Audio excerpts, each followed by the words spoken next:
nakabangka. Hanggang alam mo, ang ginawa?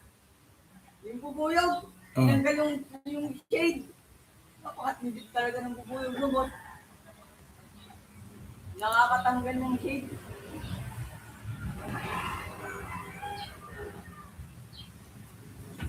Check out. Uwi siya ngayon.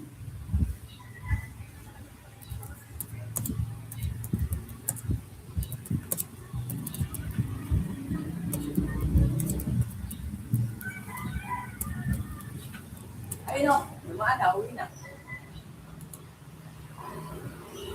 Niligo mo na ako. Aga pa.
A millionaire disguised himself as a waiter in his own restaurant and froze when he heard 3 words from a waitress.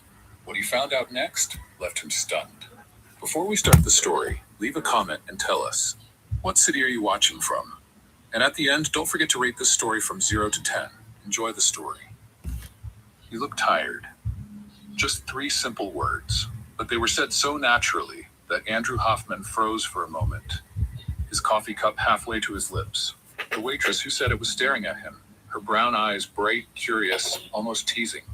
The name tag on her burgundy apron said, Harper Wells, and her whole vibe, bold, light, a bit sarcastic, didn't match the tense, silent atmosphere of the restaurant. Tired? Andrew repeated, curious. Yeah, she said, resting her notepad on her hip. You've got that look. Someone who works too much and sleeps too little. The kind of person who thinks coffee can fix everything. Andrew gave a small smile. Maybe it can. I doubt it. The coffee here's strong, but it's not a miracle worker. She laughed and walked off toward the counter. He watched her go. There was something magnetic about Harper, an energy that didn't fit with the dull mood inside the Magnolia Bistro. While everyone else moved around quietly as if afraid to make a mistake, she walked with ease and just a touch of rebellion. Andrew glanced around the dining room. Old wooden tables, a charming decor that looked a bit neglected. The place had potential, but something was off.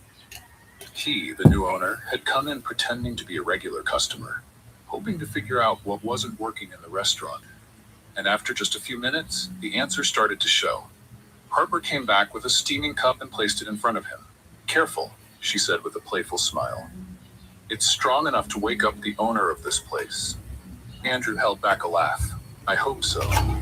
She walked away, but not for long. A middle-aged man with a large belly and a smug expression appeared from the kitchen. Rick, the manager. His voice cut through the room like a blade.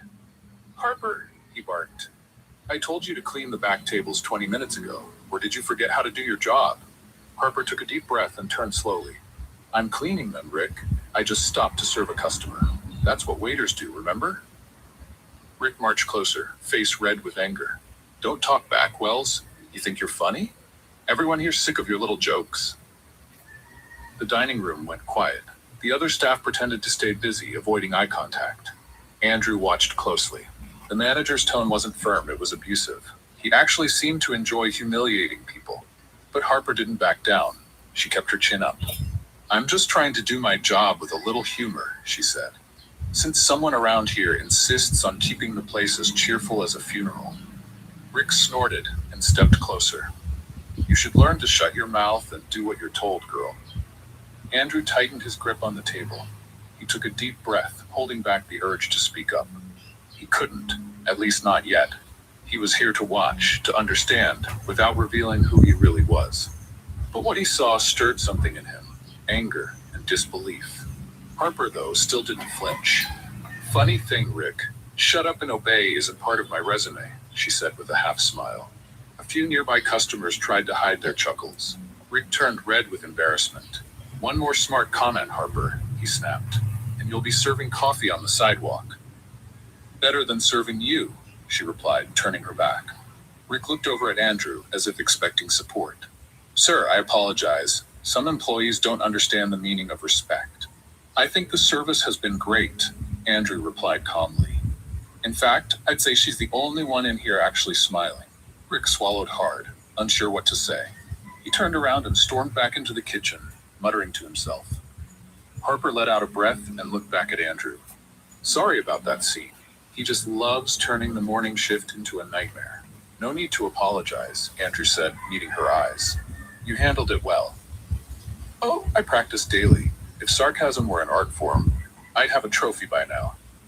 She rested the tray on her hip and gave a half smile. "Want more coffee?" "Only if it comes with another motivational speech," she laughed. "Deal. That'll cost you a smile." And he did smile. Genuinely. Maybe for the first time in weeks. As she walked away, Andrew noticed something else. The energy in the restaurant shifted when Harper was around. Even under pressure, she kept things light. Customers seemed to relax. But there was another feeling in the air too. Fear. The rest of the staff moved like they were walking on glass. Rick watched them all from the shadows, just waiting to explode at the smallest mistake. Andrew sipped his coffee slowly. The Magnolia Bistro had a soul. Hidden, stifled, and her name was Harper Wells. The problem was who was dimming her light. When she came back with the check, he asked, "Have you worked here long?" "Long enough to know this coffee can't be saved and that Rick was born yelling," she said with a laugh. He placed the payment on the table along with a generous tip. Harper glanced at the amount and raised her eyebrows. "Is this for real?" "Consider it a thank you for reminding me there are still people who speak their minds." She smiled, amused. "Saying what you think is the only thing keeping us sane around here." "And the job? Oh, that's just a detail," she winked. "I lose one a week, but I get great stories out of it." Andrew laughed out loud. It was impossible not to like her. As he stood up to leave, she walked him to the door. "Come back anytime, mysterious stranger." "I just might." He looked at the restaurant sign, then at her. "I think I'll be back sooner than you expect."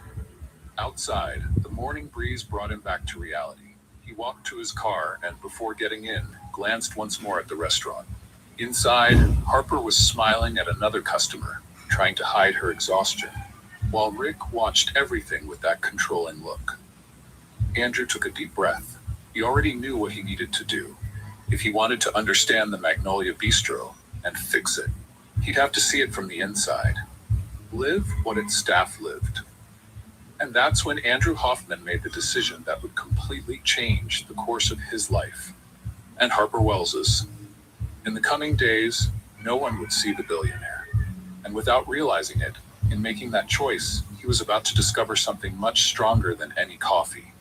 The next morning, Andrew sat in his private office, the panoramic view of Charleston stretching beyond the glass windows. He turned his leather chair and picked up the phone. David, I need a favor, a very specific one. On the other end of the line, his personal assistant, David Martinez, replied with his usual professionalism. Of course, Mr. Hoffman, what do you need? I want you to get me a job at the Magnolia Bistro, but no one can know who I am. No one. There was a pause. Sir, are you saying you want to work as a waiter? Exactly. Use a fake name. Jack Price. Tell the manager I'm unemployed and looking for a chance. 1 full month, David. I need to understand what's going on from the inside. I see. David hesitated. May I ask why?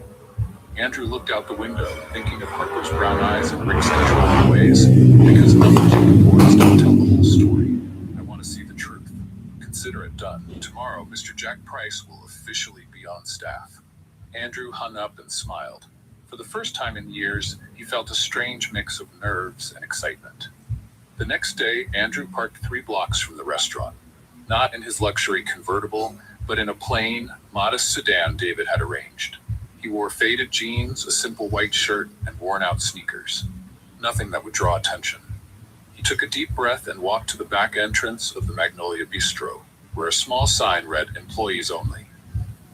He was about to push the door open when he heard a familiar voice behind him. Hey, wait a sec. Andrew turned around and saw Harper Wells, a backpack over her shoulder and a coffee cup in hand. She looked at him with that curious, playful expression. You came in this week and ordered coffee, didn't you? I remember you. She tilted her head. And now what are you doing back here near the employee door? Andrew swallowed hard. He hadn't expected to run into her so soon. Oh, I got a job here. I'm the new waiter. Harper's eyes widened and she burst out laughing. You? A waiter? Here? Yeah. Is that a problem? No. She shook her head, still laughing. It's just that, well, good luck. You're going to need it. She walked past him and pushed the door open, motioning for him to follow. Andrew stepped in behind her, trying to hide how nervous he felt. The employee break room was small and cramped, with rusted metal lockers and the smell of old coffee in the air. 3 other people were inside, 2 young guys talking quietly and a middle-aged woman adjusting her apron. Everyone, this is... Harper paused and looked at him. Sorry, what was your name again? Jack Price. This is Jack. New waiter, Harper said with a teasing smile. Try not to laugh too hard when he drops his first tray. The guys gave a slight smile, but didn't say anything. The woman just nodded and walked out. Andrew grabbed the apron hanging from his new locker and awkwardly put it on. Harper stood nearby, leaning against the wall, sipping her coffee. First time waiting tables, she asked.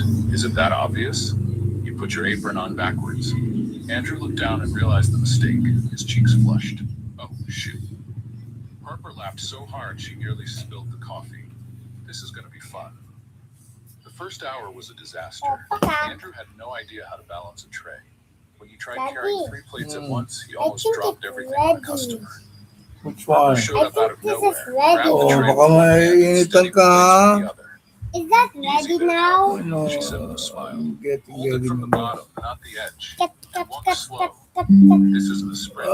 Don't Thanks. hit your face. Andrew mumbled, embarrassed. You're welcome, Thank you. but it's going to cost you a dessert at the end of the shift. He smiled despite himself. Throughout the day, Harper gave him all kinds of tips. She showed him how to organize orders, how to talk to the kitchen, how to smile at customers, even when they were rude. She made everything seem easy, turning every one of his mistakes into a joke. You're holding the tray like it's about to explode, she said, laughing. Relax. It's not going to bite. Easy for you to say. Of course it is. I'm a pro. You're a work in progress. The other staff watched from a distance, but not many got close. Andrew noticed they all acted carefully, like they were afraid to stand out or mess up. And then Rick showed up. The next morning, Andrew was setting up tables when he heard the manager's loud, irritated voice. Jack, why are you standing there like a statue? Move it. This isn't a museum. Andrew turned. Rick stood with arms crossed, face red, clearly enjoying the sound of his own yelling. Sorry, I was just arranging the... Arranging? Rick took a step closer. You think customers pay to watch you arrange? They pay to be served. Move it. Andrew clenched his fists but stayed calm. Yes, sir. Rick grunted and walked off, but came back several times that shift to pick apart every little thing. Andrew could feel the other employees watching, a mix of pity and relief that it wasn't them getting yelled at. Harper, however, didn't stay quiet. When Rick yelled at Andrew for the third time that morning, she stepped in beside him holding a tray. "Rick, take it easy. He's new. Everyone makes mistakes at first." Rick turned to her, face full of anger. "Oh right, the defender of the weak. You think you run this place, Harper?" "No, I just think you could try not turning the whole place into a battlefield." "Watch your mouth, girl, or you'll end up like the newbie, out on the street." Harper shrugged. "Better out on the street than stuck here listening to you yell all day." Rick turned bright red but didn't say anything. He just stormed off. Andrew looked at Harper, surprised. "You didn't have to do that." "Of course I did," she said with a smile. "Someone's got to keep this place at least a little human." He felt something stir in his chest. Gratitude, maybe, or admiration. Between the mess-ups and the laughter, the day flew by. Every time Andrew got something wrong, Harper was there, either to help or to laugh. "You're the most elegant waiter I've ever seen," she teased after he dropped a spoon and bent down in an overly formal way to pick it up. "Elegant? Yeah, like a butler in distress." Andrew laughed. "I'll take that as a compliment. It wasn't meant to be." The next day, Andrew was carrying a tray to the kitchen when he heard shouting. Rick was at the back of the hallway, pointing a finger at one of the cooks, a young woman who was clearly pregnant. "You're too slow," he yelled. "If you can't keep up, go home and stay there with your belly." Her eyes were filled with tears, but she said nothing. Andrew stopped in his tracks, feeling anger rise up. He gripped the tray tightly, taking a deep breath to stay in control. Rick kept going. "This isn't a place for the weak. Either do your job right or get lost." Andrew took a step forward, then stopped. He couldn't step in. Not yet. If he revealed who he really was now, he'd lose the chance to see what was really going on. But silently, he made a promise. "I'm going to change all of this, I swear." He turned and walked back to the dining room, but the scene stayed burned in his memory. And Harper, watching from a distance, noticed something different in Jack Price's eyes. Something she couldn't quite explain, but it made her feel that this man was far more than he seemed. Days at the Magnolia Bistro began to take on a rhythm for Andrew. Each shift was a mix of chaos, learning, and quiet observation. He made mental notes of everything. Which staff worked in fear, which ones pretended to be busy to avoid Rick, which customers complained about cold food. But what caught his attention the most was Harper. She had a unique way of turning tense moments into lighter ones. When Andrew dropped an empty plate for the third time that week, she showed up with a broom and said, "Congratulations, Jack. You just won the award for Loudest Waiter of the Month." "There's an award for that?" he asked, picking up the pieces. "No, but I just made one up for you. Want me to order a plaque?" Andrew laughed, shaking his head. "I think I'll politely decline." "That's too bad. It would have looked great in your locker." She walked away smiling, and Andrew realized that, even tired, Harper never lost her good humor. It was like she used comedy as a shield against the weight of the place. During a coffee break, they sat together in the small back patio behind the restaurant. Harper was casually scrolling through her phone while Andrew watched the street. "Can I ask you something?" he said, breaking the silence. "That depends. If it's about how to stop dropping plates, I charge a consulting fee." He smiled. "It's not that. I just wondered, why do you work here? I mean, you seem like you're capable of so much more than putting up with Rick yelling all day." Harper looked up, surprised by the question. She stayed quiet for a moment, as if deciding how much to say. "Talent doesn't pay the bills," she finally said with a half smile. "And a job's a job. At least I get decent tips here. But do you like what you do?" "I like serving people. I like seeing customers leave happy." She paused, but what I really wanted was to be a chef. Andrew sat up straighter, intrigued. "Really?"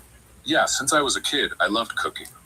My grandmother taught me everything. She used to say good food isn't just about taste. It's about making people feel at home." Harper smiled, but there was sadness in her eyes. "I always dreamed of opening my own place, just a cozy little restaurant, nothing fancy. Just honest." "So why didn't you try?" Harper shrugged. "Culinary school is expensive, and when you grow up without much money, dreams tend to take a back seat. You take whatever job you can find and move on." Andrew felt a tightness in his chest. This woman had so much potential, so much passion, and yet she was stuck in a place that didn't value her. "But do you still cook?" he asked. "Sometimes at home. I make my grandma's recipes, try out new ones." She laughed. "Once I tried making a souffle and it collapsed like a building being demolished. It was hilarious. I bet it still tasted good." "It was awful," Harper laughed. "But I ate it anyway. Wasting food is a sin." Andrew smiled, admiring her spirit. Even with everything she'd been through, Harper hadn't lost her joy. She talked about her dreams with lightness, not bitterness. "You're amazing. You know that?" he said without thinking. Harper blinked, surprised. "Me? Why?" "Because you keep smiling, even when things around you are tough. That's rare." She looked away, a little shy. "Oh, I just pretend well. Deep down, I'm a mess." "I don't believe that." "You should. I'm like one of those dishes that looks nice on the outside, but is totally burnt on the inside." Andrew laughed. "You have a food analogy for everything, don't you?" "It's my superpower." They went back to work, but Andrew couldn't stop thinking about that conversation. Harper had so much untapped talent, a dream locked away, all because she never got a real chance. He wanted to help, but he knew he couldn't reveal who he really was. Not yet. The next morning, the restaurant was packed. A big group of tourists filled 3 tables in the